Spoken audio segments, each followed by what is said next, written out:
to display vowels in uppercase and consonants in lowercase.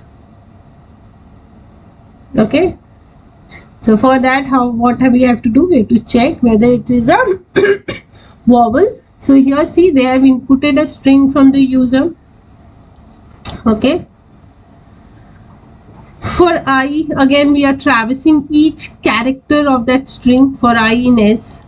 See, whenever we are not using range function here or here, why? Because we have to traverse each character. So when you have to traverse each character, you can do it directly, only you don't have to use range function, right?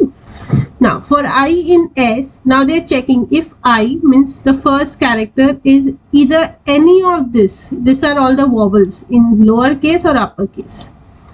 If it is any one of this, they are printing it in uppercase because they are saying display vowels in uppercase. So they are just converting it to uppercase and printing, and we are using this so that it comes in a single line, right?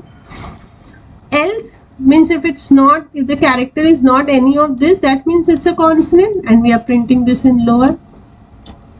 That's it, finish. Now see, here they have given, see, education was entered, suppose, right? Okay, this complete string was entered. Education is the key to success. Now here in I, the first character will be capital E, right? Now that it satisfies this condition, right?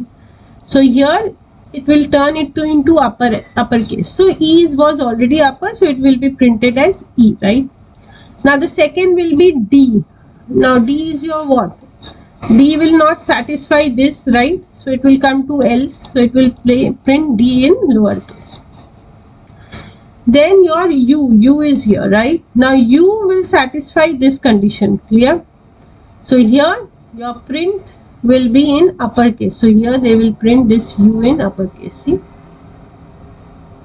Clear? So this one by one they will traverse each letters of this complete string.